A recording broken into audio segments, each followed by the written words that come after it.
right, this is my sixth go. I'm no good at being concise, but I'm going to try and get it done.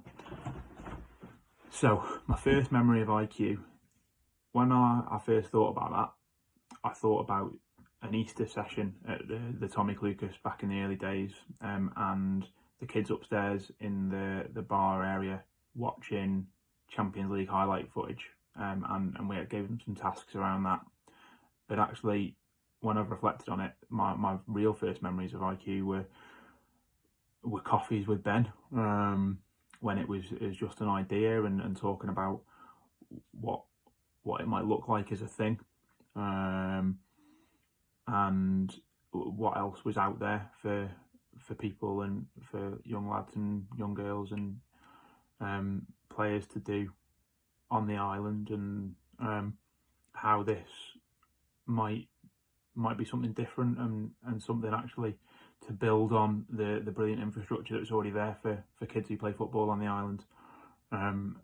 So yeah, as much as my first thought was to a football setting, actually my first memory is before that, and some of the conversations around what it might look like, and who'd have thought that this is what it would look like now. And I can only imagine where it's going to be in 10 years time. My best memory, I've always been a massive advocate of free play, and my best memory came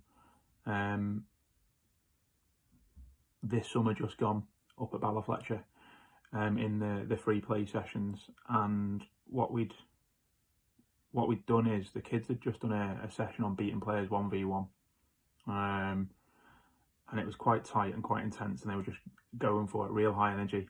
And then when it got to the free play, a couple of lads went off and did their own thing, and might have smashed the ball at a goal for a couple of minutes, but then said, no, I want to try that again. And this lad who'd been in and out of the Sparks programme, and just he wasn't quite there yet,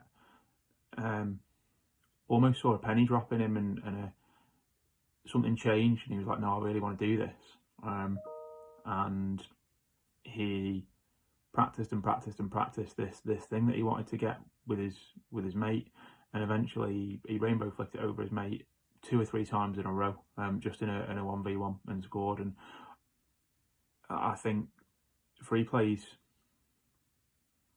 something that we've just really need to give the kids time to do and understand the benefit of. And you know, I love standing and watching the free play sessions. There might be kids over there making an assault course and running around, or running around and using kit to hide in or make a den or a base, and there might be kids playing a little match, might be kids practicing shooting, might be kids playing 1v1, might be kids just sitting, chilling, having a drink, chatting to their mates, because that's what they want to do. But I really can't emphasise enough in myself how valuable I see that as.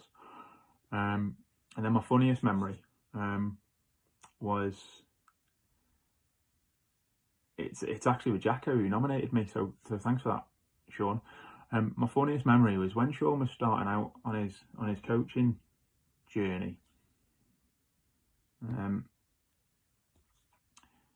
We had a conversation about just about coaching and some of the theory and some of the ideas, and Sean said to me that he wished he'd paid more attention as a player when I was his coach, because he just stood there in goal thinking it didn't matter to him about any of the football stuff. So yeah, it's always tickled me that, and I do remember the conversation vividly, but it makes me laugh that he's gone on to be an international player without listening to a word I've said, which sort of reinforces the idea in my head that it's not important to listen to what I say, so he's all right. But no, it always tickles me, that story. So thanks, Jacko, for never listening to a word I ever said. And then in terms of nominating 3 people, Ben Ayres, I think it's only right that we hear your opinions and memories as a parent after your fantastic session with Cam. Elliot, talking about ex-players and coaches, I'd love to hear your views on where you're at the moment and your memories, given how reflective a person you are. And then going back to my first memory, someone who's really, really reflective and has been around a fair amount of time.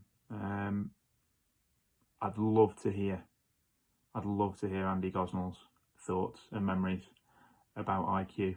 I'll leave that there.